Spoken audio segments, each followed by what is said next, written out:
Department of Transport, Government of West Bengal, Department of Forest, Government of West Bengal, State Bank of India, ICICI Lombard General Insurance Company, CSC Limited, সোনাঝুরির মাঠে একটা ফাঁকা জায়গায় বসে mobile সময় কাটাচ্ছিল রঞ্জন। এই জায়গাটা ফাঁকা, হাটের ভিড় এখান পর্যন্ত পৌঁছয়নি।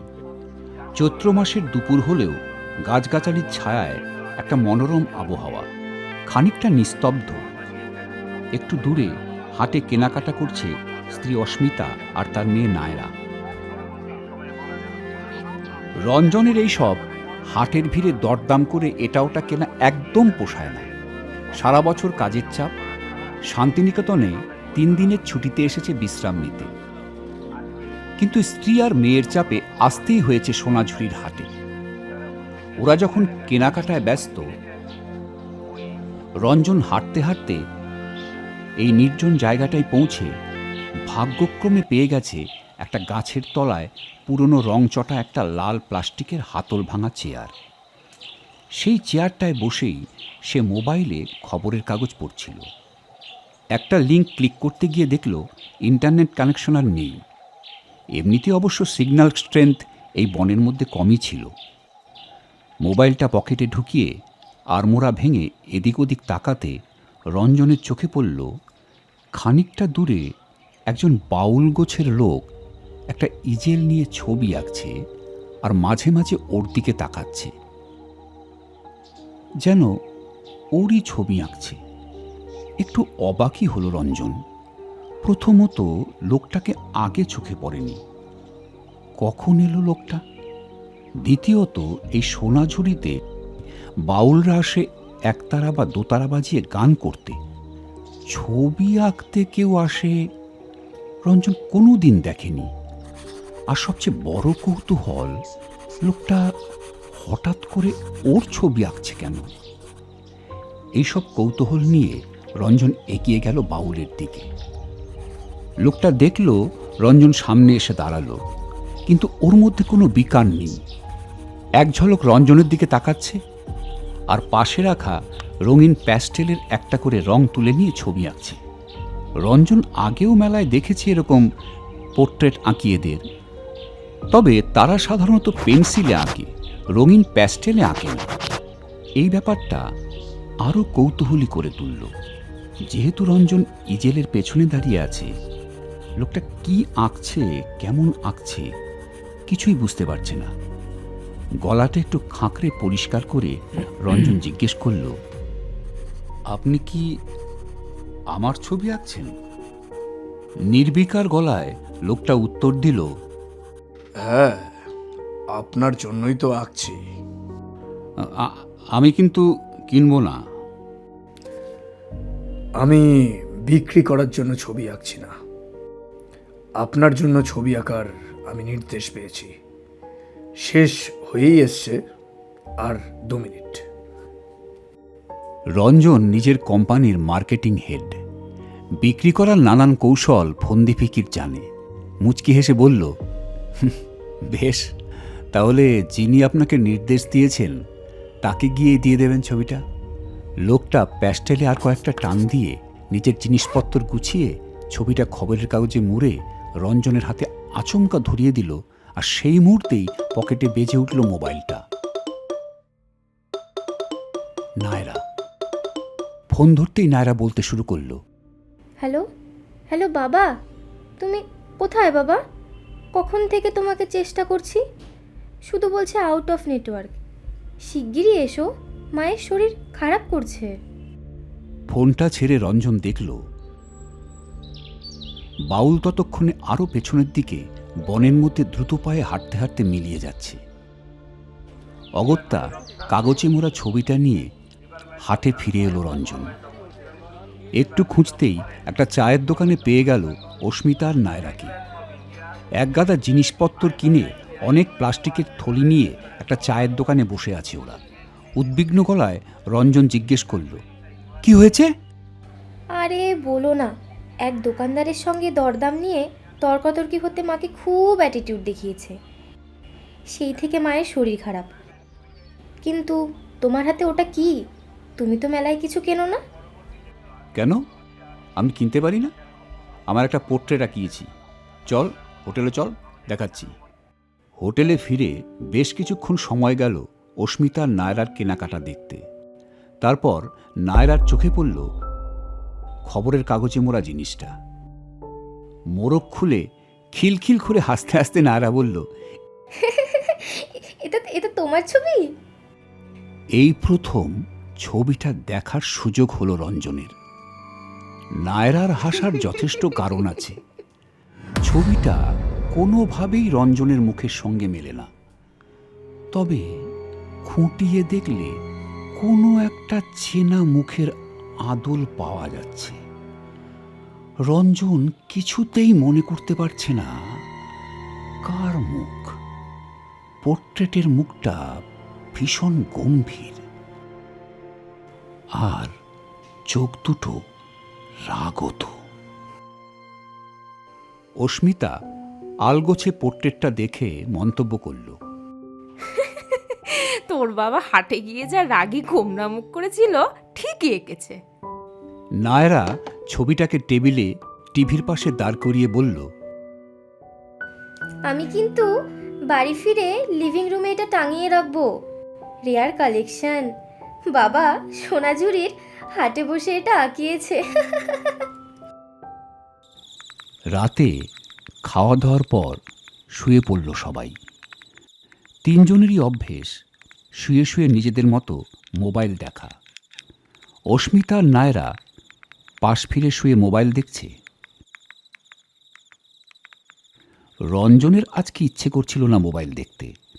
মাথার পেছনে হাত দিয়ে শুয়ে নানান এলোমেলো কথা ভাবছিল। ঘরে একটা খুব হালকা নীলচে নাইট ল্যাম্প জ্বলছিল। সেই আলোয় হঠাৎ চোখ পড়ল টেবিলের ওপর দাঁড় করানো পোর্ট্রেটটার উপর। কার সঙ্গে যেন মিল। ছবিটার দিকে তাকিয়ে মন দিয়ে ভাবার চেষ্টা করতে লাগলো রঞ্জন। বিকেলে ছবিটার মুখে থমথমে ভাব দেখছিল। এখন মনে হচ্ছে ঠোঁটের কোণায় এক চিলতে তীর্যক তাচ্ছিল্যের হাসি আছে, আর আর চোখ দুটোয় আরো ক্রোধ ফুটে বেরোচ্ছে। অবশ্য এটা মনের ভুলও হতে পারে। হালকা নীলচে নাইট ল্যাম্পের আলো আধারিত হয়তো এমন মনে হচ্ছে। আরও কিছুক্ষণ ছবিটা দেখতে দেখতে হঠাৎ চমকে উঠল রঞ্জন। বোধহয় চিনতে পেরেছে ছবিতে আঁকা মানুষটাকে। কিন্তু যাকে ভাবছে সত্যি কি সে? তার ছবি সোনাঝুরির বনে ওই বাউলটা বিনে পয়সায় একে হাতে ধরিয়ে দিয়ে যাবে কেন? অস্মিতার কাছে আগে নিশ্চিন্ত হতে হবে ছবিটা যার ভাবছে তারই কিনা। রঞ্জন ঘাড় ঘুরিয়ে দেখল অস্মিতা আর নায়রা দুজনেই ঘুমিয়ে পড়েছে। নায়রার যাতে ঘুম ভেঙে না যায় আলতো করে ঠেলা দিয়ে নিচু গলায় অস্মিতাকে ডাকল রঞ্জন। কিন্তু অস্মিতা এর মধ্যে এত গভীর ঘুমিয়ে পড়েছে যে সাড়া দিল না। আবার চিত হয়ে শুয়ে একটা যেন চুম্বকের আকর্ষণে চেয়ে রইল ছবিটার দিকে। আর তারপর চোখের পাতাগুলো ভারী হয়ে বন্ধ হয়ে গেল। রঞ্জন স্বপ্নে দেখতে থাকল রাতের বেলা একটা নির্জন রাস্তা দিয়ে ঝমঝমে বৃষ্টির মধ্যে গাড়ি চালাচ্ছে। গাড়িতে একা। গাড়ির ভেতরটা অসম্ভব ঠান্ডা। এসির সুইচটা কিছুতেই কাজ করছে না। এত জোরে বৃষ্টি পড়ছে যে ওয়াইপারটা আরো স্পিডে চালানো দরকার, কিন্তু সেটাও কাজ করছে না। একদম নতুন গাড়ি সিটের ওপর থেকে প্লাস্টিক পর্যন্ত খোলা হয়নি। গাড়িটার কিছুই ঠিকঠাক কাজ করছে না। এমনকি এফএমটা থেকেও অদ্ভুত সব আওয়াজ ভেসে আসছে। চ্যানেলটাও বদলানো যাচ্ছে না। হঠাৎ লুকিং গ্লাস দিয়ে পেছনের সিটটার ওপর চোখ পড়তেই মেরুদণ্ড দিয়ে যেন বরফ নেমে গেল। পেছনের সিটে বসে রয়েছে গুরুপদ। সেই ড্রাইভারের সাদা উর্দি, দুহাতে একটা কুকুর ছানাকে কোলে নিয়ে বসে রয়েছে। রঞ্জনের দিকে তাকিয়ে বলল, স্যার, একদম নতুন গাড়ি তো, আরও জোরে চালান। গাড়িটার স্পিড নিজে থেকেই বাড়তে আরম্ভ করল, জোরে, আরো জোরে। বারবার ব্রেকে পা দিয়েও লাভ হচ্ছে না, ব্রেক কাজ করছে না। দূরে দেখা যাচ্ছে একটা লেভেল ক্রসিং, একটা লাল আলো জ্বলছে। আড়াআড়ি রেল লাইন দিয়ে হুইসেল বাজিয়ে তীব্র গতিতে একটা ট্রেন এগিয়ে আসছে। প্রাণপণে আর একবার ব্রেক টিপল রঞ্জন, কিন্তু গাড়ির স্পিডটা আরো বেড়ে গিয়ে লেভেল ক্রসিং এ ধাক্কা মেরে রেল লাইনের ওপর গিয়ে নিথর দাঁড়িয়ে গেল।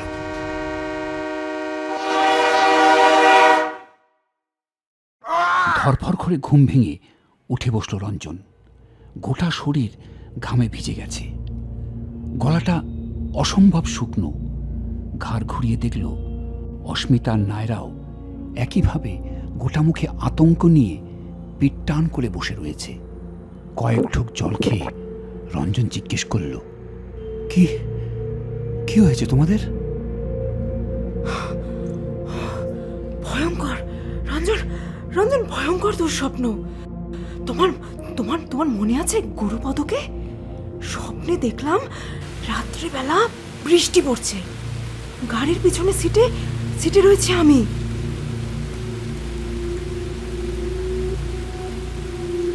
গাড়িটা একটা হাইওয়ের চৌমাথার ঠিক মাঝখানে দাঁড়িয়ে আছে।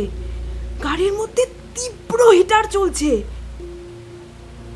অসহ্য গরম আর দম বন্ধ লাগছে।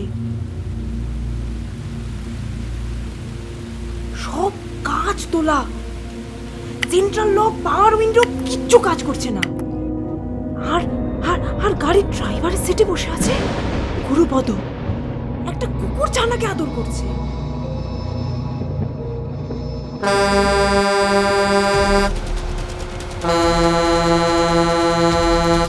আর দুদিক থেকে দুটো লরির হেডলাইট জ্বালিয়ে ফুল স্পিডে আমাদের গাড়িটার দিকে এগিয়ে আসছে।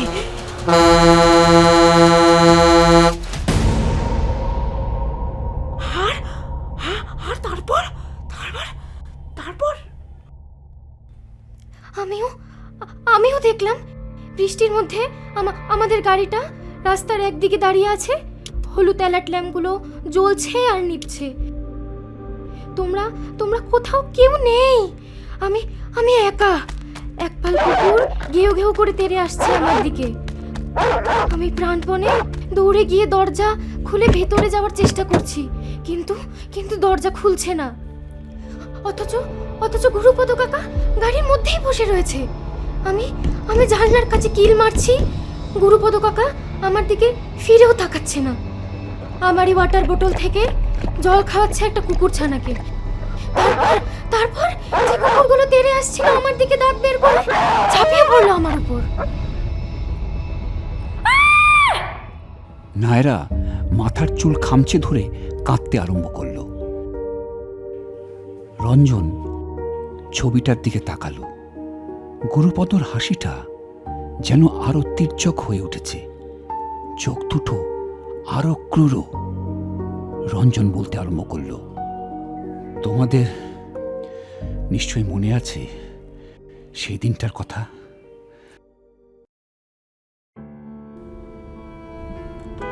শোরুম থেকে আমাদের গাড়িটা ডেলিভারি নিয়ে ফিরছিলাম। তারপর রেস্তোরাঁয় খেলাম।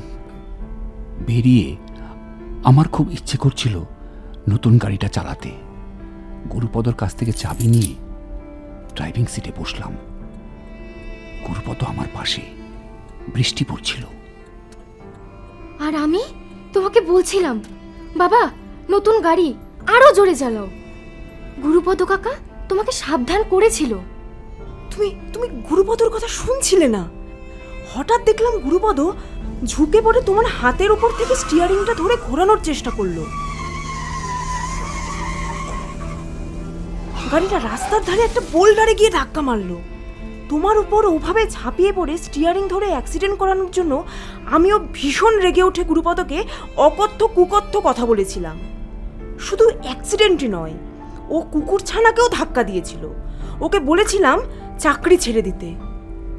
আমিও তো বলেছিলাম মা, গুরুপদ কাকা গাড়ি চালালে আমি আমি কোনোদিনও আর গাড়িতে উঠবো না। কিন্তু সবচেয়ে বেশি অন্যায়টা করেছিলাম আমি। পেছনের সিট থেকে তোমরা কেউ দেখতে পাওনি। অহেতুক জোরে গাড়ি চালাচ্ছিলাম। হঠাৎ একটা কুকুরছানা সামনে চলে এসেছিল। তাকে বাঁচাতেই গুরুপদ ঝাঁপিয়ে পড়েছিল। স্টিয়ারিংটা ধরে কাটানোর চেষ্টা করলো, কিন্তু নিয়ন্ত্রণ হারিয়ে বোল্ডারে ধাক্কা মারল।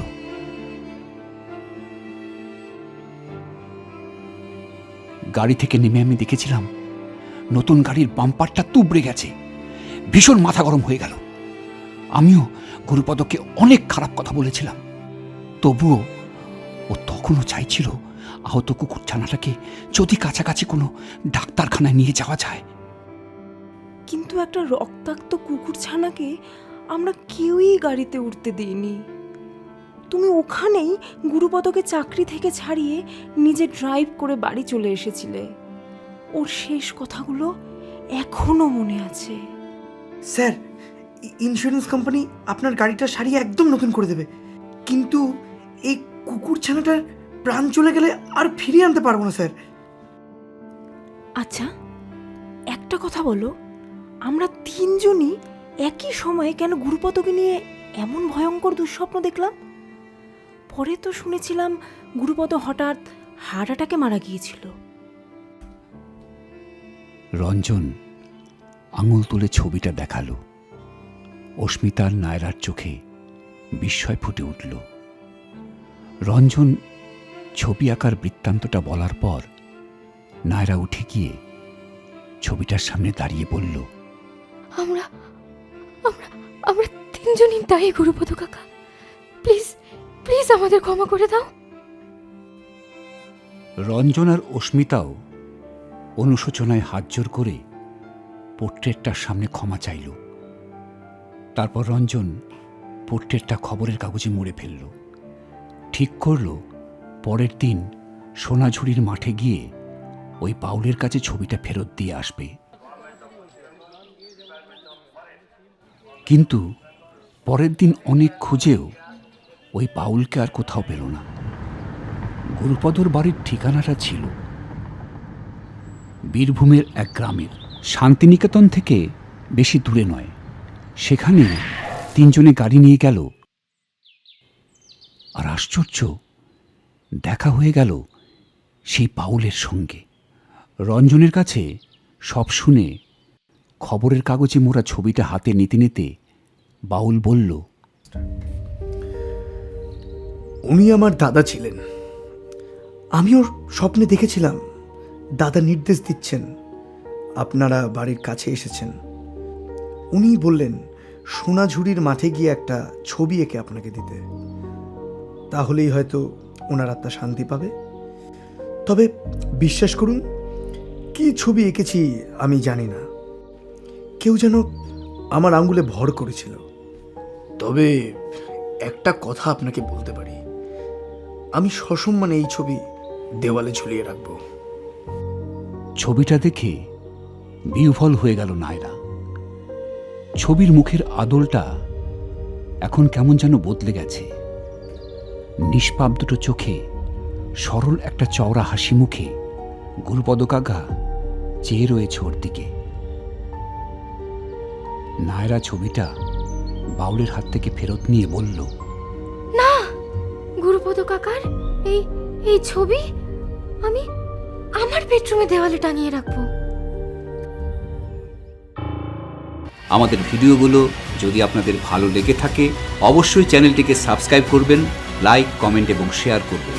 আর হ্যাঁ, পাশে থাকা বেল বাটনটিকে প্রেস করতেও ভুলবেন না। তাহলে আমরা আপনাদের জন্য নিয়ে আসা ভিডিওগুলোকে সঠিক সময়ে আপনাদের কাছে পৌঁছে দিতে পারব। দেখা হচ্ছে নতুন কোনো ভিডিওতে। ধন্যবাদ।